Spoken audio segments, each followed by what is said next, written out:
I've been so stressed about my dad lately. He just looks tired and honestly a bit grumpy with everyone. I feel like he's fading away. I totally get that. But I just heard this incredible breakdown about life after 60. It's not just about getting old, it's about choices. There's actually a map for this. A map? Like a guide on how not to be grumpy? Exactly. It's all about keeping and quitting. The first rule is freedom through subtraction. It says older adults need to actively quit caring about things that give zero return on their energy. That sounds nice, but Dad cares about everything. He argues with the TV news every night. That's the first trap. The advice is to stop engaging in heated arguments. It's a complete waste of breath. He needs to realize his energy is finite now. It's a resource he has to guard fiercely. Guarding energy. Okay, what else should he quit? Toxic people, the energy drainers. Even if it's family or old friends, if someone is rude or exhausting, you just stop tolerating them. But what if it's someone he has to see, like Uncle Bob?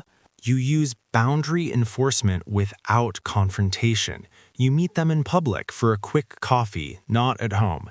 Keep it short. Protect your peace. I love that phrase. Okay, so that's the mental stuff. But physically, I see him struggle to get out of his armchair sometimes.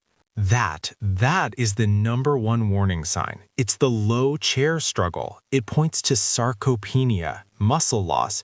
It's the thing he absolutely must keep fighting against. Sarcopenia? Is that reversible or is he just stuck? Totally fixable. It's not about becoming a bodybuilder, it's just functional movement. Walking every day and doing chair squats and eating more protein. If he ignores those weak legs, it leads to falls and losing his independence. Protein and walking. Got it. Anything else he needs to watch out for? The someday trap. Oh, he does that constantly. Someday I'll fix up the garden. Someday we'll take that trip. That is the most dangerous lie. Someday makes you feel good about the future without doing anything today. The podcast said waiting for the perfect time is what actually ages you, not life itself. Wow, that hits hard. So he needs to stop waiting? Exactly. He needs to trade his time for meaning, not just sit around, whether it's volunteering or just connecting with you without distractions. You know what? I'm going to go over there today. We're going for a walk for his legs, and I'm going to tell him to stop watching the news. That sounds like a perfect plan. Help him reclaim his shine. Thanks for the tips. Let's go.